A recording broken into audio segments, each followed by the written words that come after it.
Hello YouTube world. It's been 2 days since I posted anything. Apologize about that. Worked a 12-hour shift yesterday, made it a little difficult. And today we've just had a heck of a day. Since we've lived in this place for the last year and a half, 2 years, we haven't had heat. And today our pipes froze, so we don't even have water.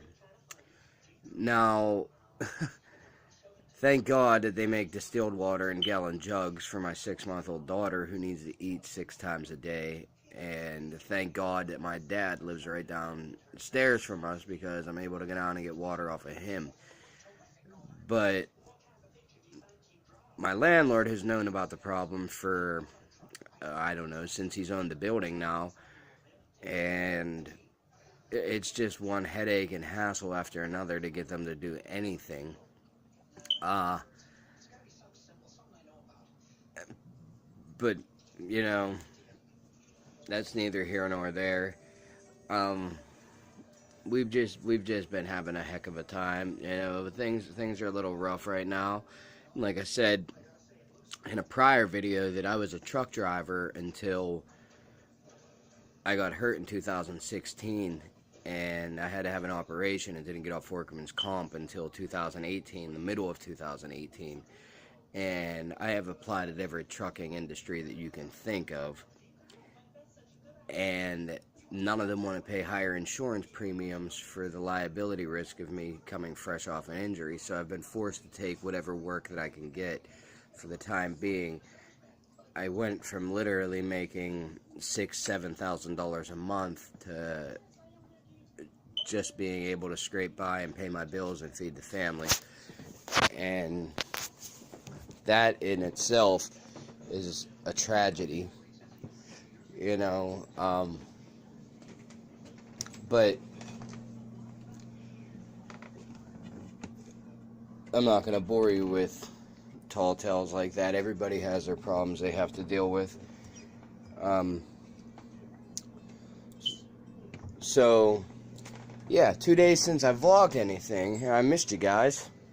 You know, I watched a video the other night that Dawson did on conspiracy theories. He was covering wildfires, and he was covering laser weapons that the government's using, and other things of that nature.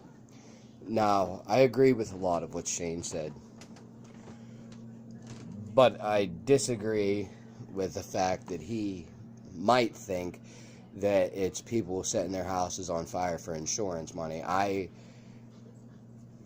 neither confirm nor deny that I think that the government theory part of it might be absolutely correct. I think it's all about population control. I think it's about weeding out the poor. I think that they want the poor gone, and that they want only the rich to prosper because that's where all the money's at. Now, that's fine and dandy if you live in, let's say, Dubai, but this isn't Dubai, this is America. Now, this is supposed to be the land of the free and the home of the brave, but let's face it, people, lately it's been anything but the land of the free. Home of the brave? Maybe. You have to be pretty brave or pretty stupid to think that you can thrive in this country without making $1 million a year. And if you do think that, it's just silliness, because everything in today's day and age, from a loaf of bread to a gallon of milk to a bundle of bananas, costs an arm and a leg to buy. So again, I believe that the theory that Shane had discussed about the government trying to weed us out, and I don't think that's too far-fetched. I'm just going to say that. I don't necessarily know that that's true. I can't give you factual proof, but neither will they. I guess it's all on your better judgment, what you might think of it. A lot of people might disagree with this and think that our government's great and that our government's working for us and that they're doing all that they can to ensure our safety and that our needs are met and that everybody eats and that we're just one happy, healthy country. That's fictitious. It is not true at all. If that were the case, there wouldn't be so many homeless children, nor homeless veterans, nor homeless people in general, if the government was trying to make sure everybody was fine. I mean, come on, there's homeless kids in the world, and we want to spend $5 billion on a wall. Does that make any sense to you? Not to me either. But that's not my decision to make. The powers that be decide that this is what we need to do, and that's all there is to it. I think that it's silliness that we need to worry less about border safety and more about taking care of our own. The Bible says, treat others as you want to be treated, do unto others, love thy neighbor like thyself, love thy enemy. You all know, you've all heard it, you've all read the Bible, you all know all of this. Yet, we let kids live in squander and squalor in the middle of the streets, freezing with little to eat. But we're going to spend $5 billion building a wall that we don't need. I think that if we're going to do something for security purposes with illegal immigrants or aliens, that spending $5 billion is not the answer. I believe that there is a better way to go about things. I mean, personally, in my opinion, they could do anything from taking visas away to not giving people jobs if that's the route that they wanted to take. Now, does that make it right? Absolutely not. But in honesty, there's not too much right in this world anymore. You know it as well as I do. All we're doing, each and every one of us, is just trying to survive. Nobody's really living anymore. We're just here. That's all there is to it. We are just here. There's nothing that you or I can do to make it any better, except just help out the people that we can. And I hope that each and every one of you has it in your heart, if you see somebody in need, that you do help them out.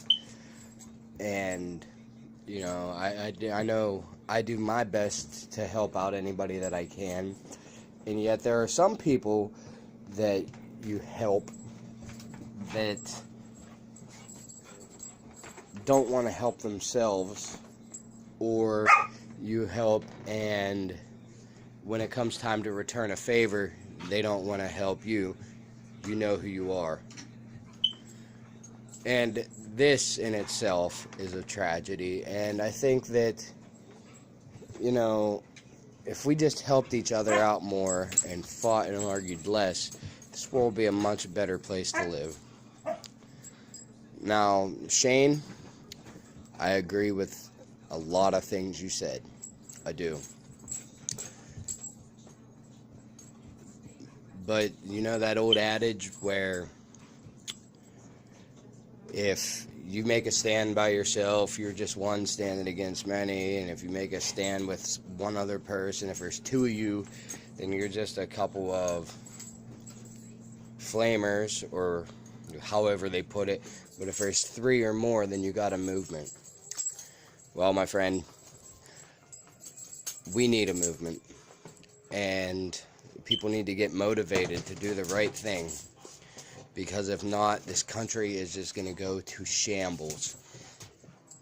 And if that happens, then where do we fit in? Let's be honest, people. The government doesn't care about me. They don't care about you. The only thing they care about is all the profit generating, Sorry. And if you're not generating a large profit, then you're of no use to the government. Look, we've seen this in 1943 in Germany. Hitler took everybody's guns, said, don't worry, your government will protect you. You don't need anything. Your government will provide everything for you that you need. The rest is history. I don't have to say anymore. So all I'm saying is, while I do agree that each and every one of us need to make a stand before it's too late. And with that being said, I'm going to get off of here and give you guys that to think about. And also, before I go, as you know, love you all. God bless. Good night.